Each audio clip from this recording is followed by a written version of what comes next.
Alright punters, we're back. I've got a pre-race preview of Attrition's 5th start. So for Attrition's 5th start, we find ourselves in the Group 3 CS Hayes Stakes. It's a 1400 metre race for 3-year-old colts and geldings. And it's a major lead-up race to the Group 1 Australian Guineas. So it's a little bit surreal at this stage to think that if he performs well in this, we could be going on to a Group 1 race. Kind of held out hope that at some stage in my life before I leave this earth, I could have a horse that would run in a Group 1. And right now he's a $3.50 favourite in the lead-up race. So there's every likelihood that if he performs up to where we think he could measure up in this field, we could be off to a Group 1, which is just mind-blowing. I mean, 2 months ago we were 3 horses in, no winners. It was getting pretty dark. I was trying to work out whether I was sending good money after bad, and I didn't know whether I was going to keep pushing on with investing in racehorses. We've got a few in the pipeline that are coming through, but I thought 2 months ago that once the yearling sales rolled around, this might be very hard to justify going again on another yearling. So he's come at a great time. I mean, so much has changed with that situation in the last month. And we've actually bought another yearling already, and you know, depending on how he goes today, we might be able to get another one. But he's come at the perfect time. We're back. We're getting some return on investment finally, and the addiction's just kind of ramped up all over again. I want to buy every horse at every sale at the moment, because this is the best fun that you can have. So as I said, he's a $3.50 favourite. He comes up against a proper 3-year-old stakes race here. All the horses in this race are proper race horses, and they're all looking to go on to Group 1 success in the Australian Guineas. So the knock on him at the moment for everyone, which is fair enough, I'm not going to dispute it, is that he's done it in weaker grade. He's come back this prep and he's won his maiden. He won it fairly well, so no one can deny that. He franked that again with his last start at Geelong in a benchmark 64 against the older horses. And I'm not going to try and push that a 64 is up to this class, but I think people underestimate an immature 3-year-old taking on older horses. I think there was a lot of merit in that performance as well, and it really franked the form that he had from his first race. So anyway, he's put his hand up. He deserves his shot at this race. This will be his acid test, 100%. We're really excited to find out where he fits in the field. It's been good fun the last couple of weeks, just dreaming about what could be. And, you know, all my friends and family, it's just been the talk of the town. So I've really enjoyed that. But we come back down to earth today, or we go to a new level. That's really the ultimatum we've got today. We're going to come crashing back down to earth because he's not what we think he could be, or he could be more than what we think he could be. And we're going to find that out today. And I've got a bit of a sick feeling in my stomach, but I'm really excited to see where he fits in with the best 3-year-olds in the land. He won't have any excuses this race. I know we like to find excuses when we get beat, but I'm going to struggle to really find any excuses for him today. He's going to get everything on his terms. He's got Jared Fry on board, who's riding like a man possessed. So really happy with the relationship that Jared struck up with his horse, and we're hoping that can keep going. Jared hasn't done one thing wrong on this horse since he's been on him. So that's a big tick for me. He gets barrier 7. I don't know where else you would want to be. I think that's a good draw for us. It could have been a lot worse. So really happy with the barrier draw. He's going to get some firm ground. So what we've learned about the horse is he's not the biggest fan of soft ground. Still can perform on it. But in a race like this where you're not going to get too many chances to make mistakes, I'm glad that he's not going to be on a soft deck. It'll be a good 4, or at least it'll start as a good 4. We've had 2 35+ days in Melbourne over the last 2 days in the lead up. So I'm hoping that it's a nice, firm, fast deck, because that's really going to suit him. I think we'll see the best of him if he can get on, if he's got a firm ground to run on. He's definitely better on top of the ground. So if we're looking for him to go to a new peak, well, this could be the day.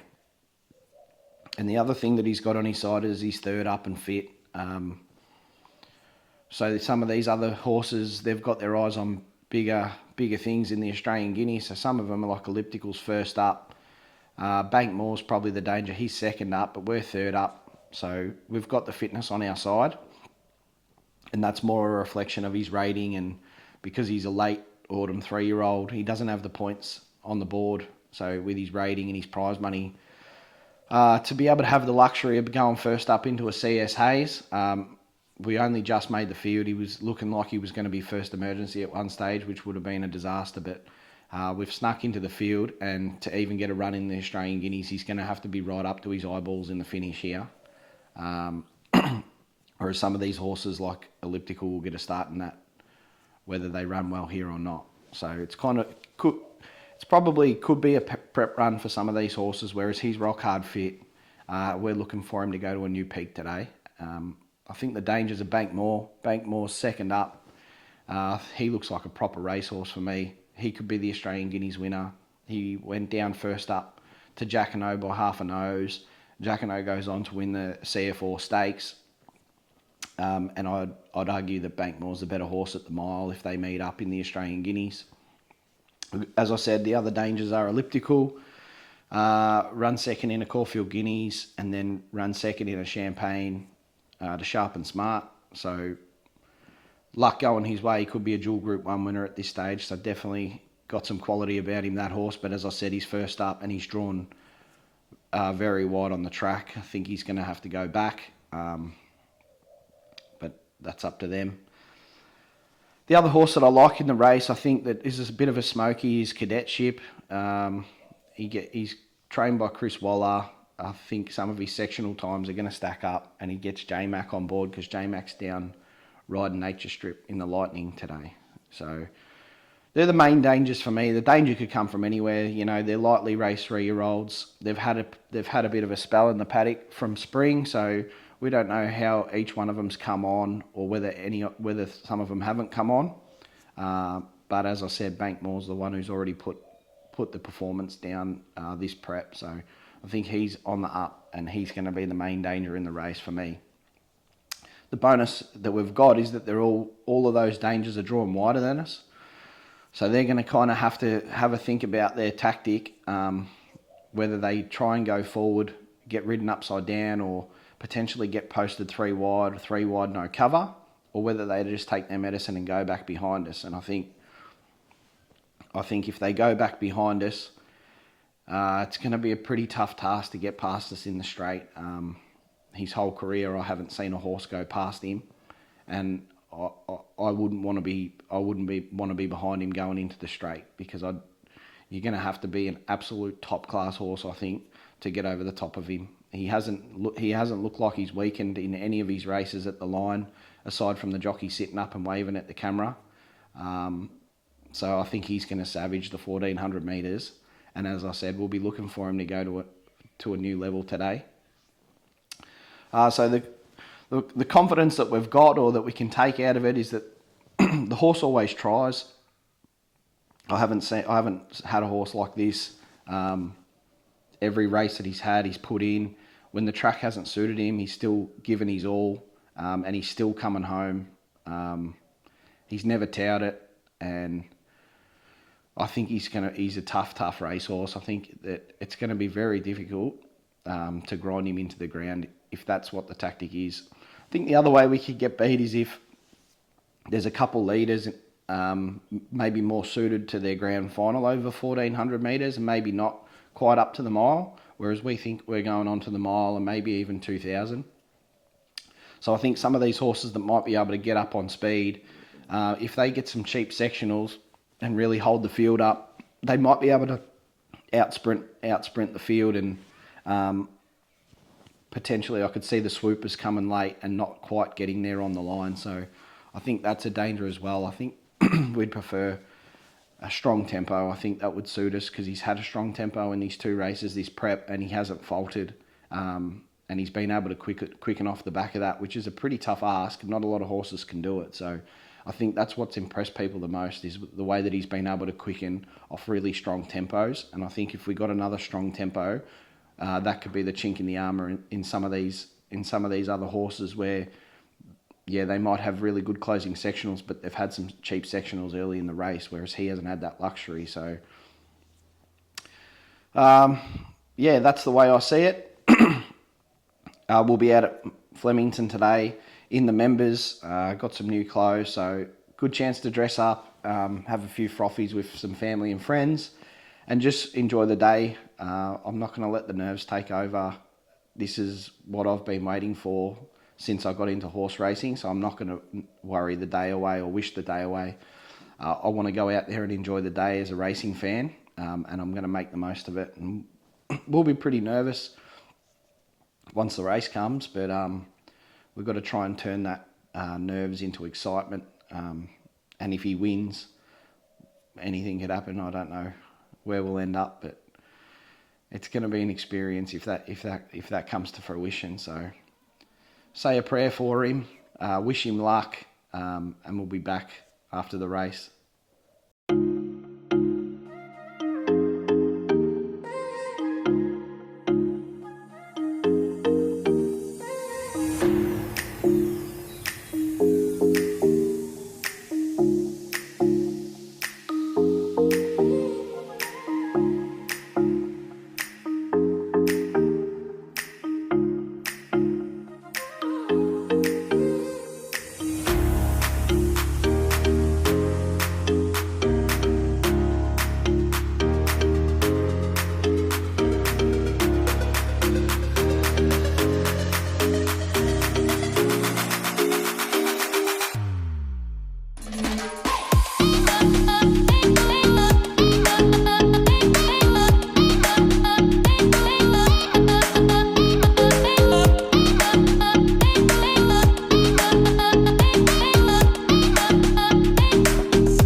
Sets racing at the 1400 metres. Daytona flopped out and Fujina Sadness going back to the end. Maximilius began well with also He's Heaven, Elkington Road. Holy Man's not too far away from the action. Also Bellow Boas pushing up and Cadetships in the firing line. They were followed next in the field by Angry Skies, who eases out of that battle to go back to 7th. 2 lengths away to Bankmore and Belair. Then came Elliptical and Attrition. Well back in the field along the inside, Fujita San. Also Daytona and Muramasa is last. So the leader is He's Heaven by a length to Bellow Bow. The speed's been pretty good. 2 lengths Maximilius, followed by Holy Man's. A couple of lengths away Elkington Road, Cadetship, and then Angry Skies. Bankmore with about 12 to pick up from Belair. Well back in the field, Elliptical, Attrition, Daytona, Fujita San, and Muramasa is last. Around the corner at the 500 metres, it's He's Heaven the first to straighten, challenged by Bellow Bow. Then came Holy Man's, yet to unleash on the outside. Cadetship is running on. Elkington Road is held up. Bankmore and Elliptical down the outside with Angry Skies. Holy Man's at the clock tower up to Bellow Bow. Maximilius is getting through. Bankmore, Elliptical late with Elkington Road. Holy Man's grabbed by Maximilius. 100 to go. Holy Man's, Maximilius. Elliptical driving at them. Elliptical's coming hard. Elliptical's got up. Elliptical from Holy Man's, Maximilius in photos with also Elkington Road and Attrition late.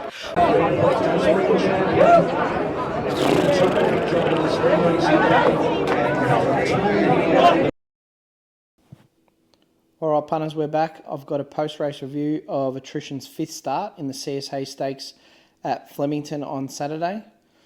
So firstly, I'll start off with the positives. We got our day in the owners area at Flemington, which is something that I've dreamed about ever since getting into horse racing ownership, and it was everything that I thought it would be. Had a great day with family and friends in the owners lounge, had a couple too many beers, and I reckon I ate about 200 pieces of sushi. So that was a highlight. It was a great day. I couldn't recommend it more. The other one was the major concern was that Attrition wouldn't stack up to the best 3-year-olds in the country. It was something that we were concerned about. We thought that he might, but we thought that there was a chance that he would go legless, and we got our hopes up a little bit too early. And thankfully that didn't seem to be the case. I felt like he stacked up really well in the field. I would argue that he got home better than the winner. I would argue that he got home better than any other horse in the race. The downside of that is because he finished 5th, he's most likely going to miss out on a run in the Guineas, which is a little bit of a bitter pill to swallow, because I would say that he would be hard in the market to win the Guineas if he was automatically qualified, but he's going to be sweating on a lot of acceptances, most likely not going to get a run. So yeah, he finished 0.6 of a length behind Elliptical, who won the race. It was a blanket finish between 2nd and 5th. Unfortunately, he finished 5th. He was flashing home down the outside. All the horses on the inside of him were basically peaked on their run, and he finished 5th by about a nose to 2nd place. 2nd place would have guaranteed us a run. 3rd place would have probably got us a run. So because of his prize money and his rating, we're going to be sweating on horses to not go to that race, which is a little bit unfortunate. It puts a little bit of a sour taste in my mouth. But that's racing, so we'll just have to look at what options we've got, and just hope and pray that he gets a run. The next thing I'll cover off is the ride. So I think a lot of people like to pot jockeys when you get beat. Sometimes it's your wallet talking more than your head, but they're a bit like AFL umpires. When you lose a game, everyone starts wanting to blame the umpires, and that's where I feel like jockeys kind of fit in with the racing. If you're on something and it doesn't go your way, the first thing you want to do is pot the ride. And I honestly don't think that Jared Fry could have done anything different on him. Aside from get him to levitate and fly over a couple of horses and hit the track on the outside, it was just bad luck. And I honestly thought in the race he had a kind of a good spot and just got a little bit unlucky. So he bounced a bit slow out of the barrier, and he kind of found a natural position, one off the rail, which I thought was a good thing. We were looking for him to get one out off the rail. I didn't want him to get buried in on the rail and not be able to find a run. So he kind of bounced exactly where I thought. Bankmore kind of bounced in front of him, so he kind of just took Bankmore's back in running, one out off the rail, and kept Elliptical 3 wide off him, which was the other danger in the race. So at that point I thought, he had the perfect position. He kind of had the favourite or the second favourite wherever Bankmore started. I'm not sure, but he was the main danger for me. So he was sitting off the back of Bankmore, and I thought, this is perfect. He'll just get a card into the race off the back of Bankmore and then pull out from behind him with, 200 to go, and hopefully be able to run past him after an economical run. And, Elliptical's caught out wide, had to do too much work, and maybe wouldn't have had that finishing burst that he might have needed to get past us. Unfortunately, that wasn't how the race went. So we kind of got on the back of Bankmore, and Bankmore didn't end up giving us a cut where we wanted to go, and we needed to look to get off his back. Elliptical was still positioned 3 wide, not really taking a run just yet, kind of just sitting there, biding his time, keeping us in the pocket. So it's debatable whether there was a few gaps on the inside, but Jared definitely looked to take the horse off Bankmore's back. There was a brief gap that opened up on the inside of him, so Jared kind of went to pull the horse into that gap, and then it quickly closed, and the horse that was inside of Bankmore started going backwards. So that run was basically over. We couldn't get back to the inside, and there was a wall of horses looking to have peaked in their run anyway on the inside, so he would have ended up back behind them. So in the end, he had to wait till Elliptical kind of went for his run. He went past Bankmore, so Jared kind of jumped off the back of Bankmore and onto the back of Elliptical, and then he had to get off the back of Elliptical and try and get up beside him and try and beat him to the line, which was going to be pretty hard to do, seeing as he only got out with about 50 metres to go. So positives were that in about 50 metres he went from going backwards behind Bankmore, switched inside, had to stop his momentum and then come back behind Bankmore and then get on the back of Elliptical and then get outside Elliptical with about 50 to go. And when he did that, he took about a length off Elliptical in the last 50. Once he got clear and he got some clear running, he was really motoring home to only go down to Elliptical by about half a length. So it was really positive, but at the end of the day, I think the race was there to be won and we couldn't get the job done, and in the end we're probably going to miss a Guineas berth, which is really disappointing because we think the horse now, seeing that, would be up to his eyeballs in the Guineas field. So all we've got to do now, or all we can do now, is just see how the horse pulls up. He's 3 runs into the prep. Not sure how many starts he's going to have left in him. Hopefully he's bounced through that. At the end of the day, it wasn't really a gut buster because he was held up for a run until the 50. So I don't think the horse would have been really labouring after the race. But hopefully he pulls up all right, and then we can make a plan about what we're going to do next. The unfortunate side of it is that, you know, if we don't get a run in the Guineas, we could be running in a benchmark 70 somewhere or something like that. So it'll be a vast difference in the prize money, and it feels like it would be an opportunity lost to at least get there on a huge day. So it's a little bit unfortunate, but as I said, the positive side of it is that the horse looks like he's a legitimate racehorse. He seems like he can mix it with the best of them as a 3-year-old, and I think he's got a few wins left in him, and hopefully a bit of prize money to just put back in our pocket so we can at least keep the dream alive and keep buying yearlings and keep getting out to the races. So yeah, we'll have to see where he ends up. Not sure what he's going to do, but yeah, a little bit disappointing after we saw that he could he stacks up in that kind of grade. So